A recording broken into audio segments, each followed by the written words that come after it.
nkuko nari nabibamenyesheje yuko mu gice kigira kabiri tuza kuba turi kumwe n'umutumire none namaze kumwakira muramubona ndi kumwe n'umuririmbyi Josue Ngoma niwe tuza kumarana umwanya tuganire nawe tumenye byinshi kuri we ku gikorwa c'Imana. Josue ndakuramutse. Murakoze cyane. Meze neza? Meze neza gose. Bon, ushaka kutwidondora? Nitwa Josue Ngoma, ndi umukozi w'Imana mvuga ubutumwa mu buryo bw'indirimbo, ndi umuririmbyi mpete. Yego, nsengera muri Zion Temple hano i Bujumbura. Yego, mvuka muri Kongo, je suis congolais quand même. Yego, ariko maze imyaka myinshi hano i Burundi. Yeah. Ubuzima mbega imyaka myinshi maze ni hano. Yego. Turi fier yo kugira hano. Merci. Ndi fier ko mu Burundi. Cyane uvuze Zion Temple tuca twumva abaririmbyi batari bake. Harimo Freeze aherutse guca muri kino kiganiro n'abandi baririmbyi. Bafateo, Mwamba. Yeah. Mamoizi ni benshi cyane abaravuga. N'umugwi Azaf. Yes, yitwa Azaf International. Mbe hajya mu Burundi uba witwa gute? Umugwi nawe yitwa Azaf. Donc Azaf niko yitwa yose muri Zion Temple. Kora zaho yose zitwa Azaf. Yego. Mugabo baravuga Azaf Burundi, Azaf. Yes, Azaf Burundi ariko noneho buri Azaf yose yitwa Azaf International.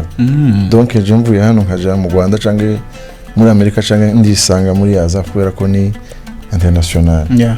N'umuryango wagutse. Yego. Cyane gose. Hanyuma mugabo reka uno munsi ntituvuge Azaf tuzoyivuga hanyuma. Tuvuge kuri Josue Ngoma. Ufise indirimbo zitari nke watanguye igikorwa ryari mbega tubwira urugendo rwawe mu muziki ingene rwatanguye n'ingene rumeze. Murakoze cyane. Rero natangiye kera nkuko nabivuga. Tangiriye muri Kongo aho bita Uvira. 2006 niko novyita. Yego. Nimba makorali. Na hano Bujumbura nasengera muri EPG hajya kwijabe hafi ya Vivante. Myaka myinshi mvuyeyo ndasubira muri Kongo niga muri kaminuza aho biti Bukavu. Mvayo nja mu Rwanda naho nakoze imirimo itari mikeya. Ndasondagaruka rero hano. Yes. Uno munsi umaze gukora indirimbo zingana gute? Nyinshi cyane sinzi ni nyinshi.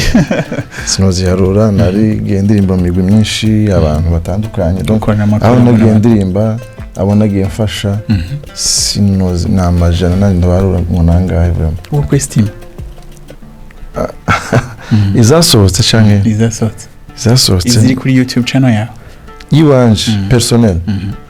Jewe si cyane urevye nka 10 chansons gutya canke zorenga sinzi ariko arabantu twage dufatikanye nyine indirimbo nyinshi za Ala Ministries zo mu Rwanda na bandi benshi muri Kongo muri Kenya za henshi kwa yego.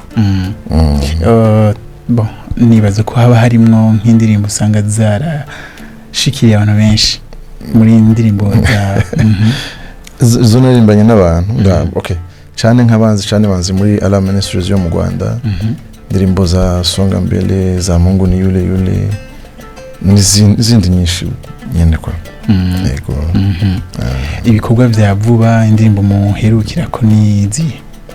Iwanje hari indirimbo ivuga ngo urihariye. Donc muri rurimi rwacu nyasi kirundi ciza cuzuye. Navuga ngo nasanze uruta imfura z'isi. Nasanze urutabakomeye urihariye mu byo uvuga no mu byo ukora. Nindi ivuga ngo nataka nimuone Yesu. Ni pone ziri kuri YouTube channel yanje.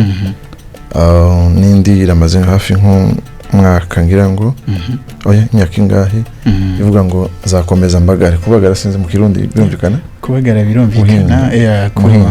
Wahinze kugira ngo ibyo wahinze bitaza gupfa babyita kubagara. Donc irahari nabaze kuyiraba neza yavuga nzakomeza mbagare n'aho bigoye kubagarira impano urugendo no kurubagarira. Donc ubuzima tubayemo no kubagara nyine kugira ngo turabe ko bizera tukazasarura n'izindi. Ni iki cyaguteye kumva wo shira ubuzima bwa muri carrière yo gukora impano muziki? Bon cambere nibaza ko ari ikintu nuba naravukanye ariko mu kukivukana simvuka nje nyine wacu hari aho tuvukana batabikoze hari ukuntu Imana igenda pushing ikintu kiri muri wowe gito batanguye ma Sunday school then bigenda bira growing nyine buke ariko Imana iza kubinkomezamo nkuko nabwiye abantu mabwira ko nje Imana yabantumye ko nje sinabishaka wanashima nikundira football nakuze numva ko nzo umusirikare twakure mu ntambara muri ko numva ko nzo umusirikare nyine biri aho ngaho ariko Imana iza kubigira nyine gutya nsanga ndi muri carrière hari n'igihe nigeze nagerageje kubivamo kenshi rwose Imana intuma abantu irambwira ngo ndanze guma hano hari ico nagutumye ku isi kuzokora dondaza just Imana rero ikazi ikora ibyayo so navuga ko ari Imana yabinzanyemo neza yego ndashaka tugaruke nko mu ntango watanguye kwandika indirimbo ya mbere gute indirimbo ya mbere no ubuhamya mu Kirundi ni testimony ntahe ikomeye jewe numva ko nzohimba indirimbo hama abo twasengana muri Kongo hari ukuntu twagira ama église donc asa natandukanye apingana ukuntu bamwe ngo naba abandi ngo naba noneho abo twapingana tubana bamukivandimwe nyine abantu twakuranye babagahimba indirimbo guhimba composer juste okay bagakompoza noneho abo twasengana je muri korali iwacu bakaja hajya kuzana indirimbo niyo nkavuga ati ngiye numva bidakunda none aba bantu tuvukana abantu twakuranye abantu tuzi base nabanyina wayi bashobora kwambaza indirimbo twe ntidukompoze mwumva ko ushobora kugira indirimbo ya mbere nayo kompoje umuhungu yaravuye ino i Burundi mu Ngagara niko numva nayo ntarahagira hama bambwira ko ahimba indirimbo ndamusanga iwawe twebwe iwacu nta modoka zahaba nkuko nova tuvuge nko mu Ngagara no mu Kanyosha nyine kwestima ariko ni nkako nubundi ndagenda nje kumushaka mubwira ngo azompimbira indirimbo wa muhungu ashagenda yandika double fey je ngira ngo yanditse indirimbo nyine ya double fey ndahigiye ko ndakompoza ndahimba indirimbo wapi biranga ibyo namaze gufatanya kubigisha muri korali none indirimbo ntiyahera ati subira namubwira ati mfasha usuye kandi mfashe turabe ko bikunda ni histoire ndende biza gukunda ndibuka indirimbo ya mbere yanje nakompoje muri korali twagiye kuririmba ahantu mu gikorane mbanza kubahisha ko ari iwanje après iyo ngiyo nagiye mpimba izindi none ntibazemere kubera ko bumva ko nto bishobora no diriki barazanga none mfata umugambi wo kubanyegeza ko donc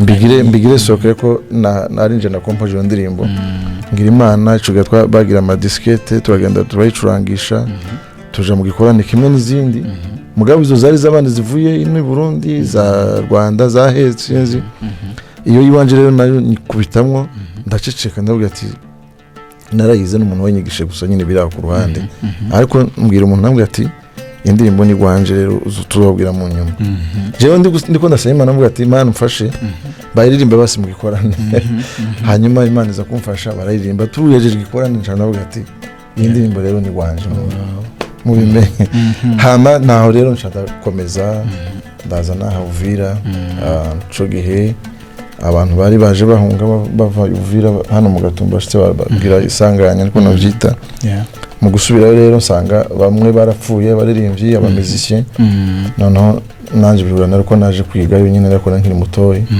nshafata piano nakora byose yenda kombina naho rero naciye mbandanyiriza donc ma 2005 sisi kukomeza nyine yego numva ni ntayikomeye cyane go cyane vraiment muri imyaka umaze uri umuririmbyi mbega nike kintu wofata nk'intahe uba umaze kuronka mu buzima bwawe kuronka mu buryo ufatika canke mu buryo bwari bwo bwose ibi dukora rero je mbabwira ko cyane ari ibintu by'Imana donc Imana niyo ikubwira ati nkeneye ko ukora kino kintu uburyo twe tubwiramo ni indirimbo irakubwira ati nkeneye kuririmba indirimbo swat ishobora kuzofasha abantu ibihumbi 100 n'urugero ariko Imana yayizanye kuzokiza umuntu ari gufashwa no gukira mu buryo bugaragara nyine bwiza bw'ibikomere by'indani rero aho ngaho Imana nimenya ikintu cyatumye ikizana. So tugenda twumva intahe nyinshi z'abantu badushinga intahe bavuga ati indirimbo narayumvise bimeze uku nuku bigenda uku, donc intahe nziza vraiment birahari. Nanje ubwanje hari ibyo nakize, hari donc ibintu byinshi cyane, kandi je ndabikunda bino bintu. Natangiye kuririmba ndi umuntu uraho nyine umukene cyane, ahubwo wanashima mu byo bumwe cyangwa mu byo fatika, ariko please Imana igenda ihindura ibintu nyine, nanjye maze kubikunda. Mbese nibwo ubuzima bwaje nyine wanashima. Amen. Yego. Wow. Mbese intahe nziza mbese ndabikunda birumvikana cyane. Yego. Hanyuma ndashaka utubwire ibyigwa nk'amaleson Imana yo yarakwigishije biciye mu guhimbaza. Yego. Cyambere ni uguca bugufi, kanyereka ko ibi ariyo yabintije. Ubundi niko guhimbaza. Guhimbaza ni ugukora umukozi. Wewe nje kuramutsi wawe, wa mukozi arasumbuka ateka, swata amavuta aramutwika, umuriro ibikina bikibene ni uruha yikatire gitungura amaso ariragire gute, ariko ninja gutaha wa mukozi rimwe n'imwe sinamubona, uwo mbona ni wewe wanyakiriye, ni wewe nshimira. Donc wa mukozi ntaco mushimira usimuzi, ibyo wakoze wewe ni hirgiriye. So ibyo dukora byiza tubikorera Imana, si twebwe. Ikigize rero cisha abantu benshi ubu nuko umuntu ubona nk'umuririmbyi avuga ati jewe nagize ibi nibi, ni jewe wagize uko, donc tukibagirwa yabidukoresheje hari. Rero ndewe Imana nyigishe guca bugufi, kuyiramya. Iyo mpaye indirimbo nkagira Imana igafasha abantu, subira hari nkavuga ati Imana uhabwe icubahiro, niho ica inyongera ibindi. Yego. Ibiteramo birahari hano mu Burundi rero. Sinzi ko bimeze, ntabwo ibitaramo ntibiragira cyane, ariko nifuje ko abaririmbyi boza tukazoganira, kubera ko ndabona iyi ni field ikiri novuga ko ikiri vide, ikiri aho itarakorerwamo ibintu nyine bigize bihambaye. Nkuko gushika ubu sinavyumva, je m'excuse baze kuntahura neza. Ndavuga kubatera ishari baririmbyi b'Abarundi, ariko ishari ryiza ari mu Imana. Sinumva uburyo ki igisagara kijyamye ngo tuzorindire igihe, donc igihe bizokundira tukabona umuntu uvuye hirya, tukabona ukuri ikintu kubita nyine, sivyo. Aho turiko turisubiza inyuma twenyine. Indirimbo igihe hano batarava indirimbo ngo ikubite ifate akarere, jewe sindanyugwa. Kunyugwa mu Kirundi nivyo? Sindaba satisfait tutaragira ikintu dukoze hano mu Burundi ngo gikwire akarere, kandi turashoboye meshe, turashoboye gose. Rero kitwica nuko wewe ucuja hariya, undi hariya, bien sûr n'abandi barabigira, ariko bakagira ikintu kimwe kibahuza kugira ngo sinzi ko murabo nk'ubu Tanzania hari ukuntu isa n'iri hejuru cyane mu byo mu live recording. Mu Rwanda nabo bari hejuru ho gato, si cyane, ariko hano naho turashoboye gose. Rero nagerageje uburyo ko abaririmbyi boza tukazoganira ikintu cyiza. Sinumva ko je no kwikwegera ko nundi n'imbaraga dufatikanya kugira ngo ibintu bizogende neza. So bitaramo birahari. Kuri Zion turafise live recording, ndetse nari ndiko ndayiyumvira muri Decembre matariki nzoza kubabwira yiwanje personnel, n'abandi benshi hari bitaramo bihari byinshi, ariko ntabwo turakora neza ngo numve ko twashitse ku nyota nyine, twumve ko dukoze ikintu kizima kabisa. Twizere ko inyota mu mwaka tujamwo teza cyane hamwe twese, ariko sije ndakunda ijambo president yavuze, yaravuze ko turi kumwe twese birashoboka. Yego. Ntitwakurekura utaturirimbye akantu gatanu. Ndafise grippe ariko nta kundi. Iyi ndirimbo kuyendirimbo yose. Yawezekana kwamba umepitia mambo magumu, tena yawezekana historia yako sio nzuri, lakini jipe moyo, ndivyo Bwana asema. Jipe moyo baba, vumilia mama, kaza mwendo ndugu, Mungu wako anakujali. Wewe songa mbele, wewe songa mbele tu, fuata neno la Mungu alilosema kwako. Usikate tamaa, kaza mwendo tu, ukaribu kufikia ahadi yako. Murakoze nawe. Murakoze cyane. Yego.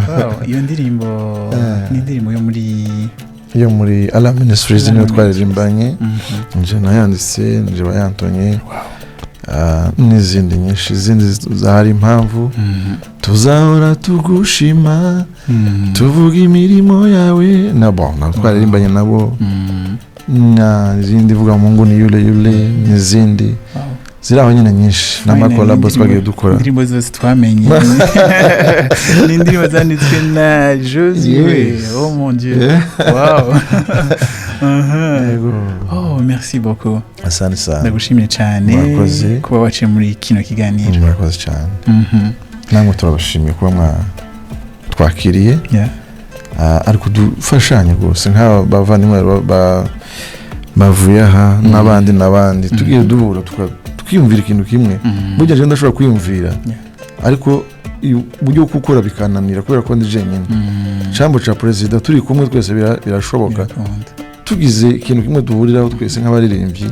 Apana by'amashari ngo uyu nguyu n'uyu nuku, sivyo gose. Twozamura umuziki w'u Burundi ariko namwe na media mukadufasha birakunda kabisa, birashoboka. Iyo niyo envie yanje mfise. Jewe uzoza wese kunyitura ikintu runaka ngo dukorane canke ico ndamufasha nzomufasha, ntitaye kukindi kintu cyacu cyose, ari kugira ngo byibuze hano mu Burundi haboneke ikintu kizima gishobora kubera umugisha kare. Yego kabisa. Merci. Murakoze cyane. Reka nshimire cyane Josué kuba yaciye muri kino kiganiro, hanyuma sigemwo indirimbo yiwe nshasha urihariye, ndaza kuza ndangiza ikiganiro.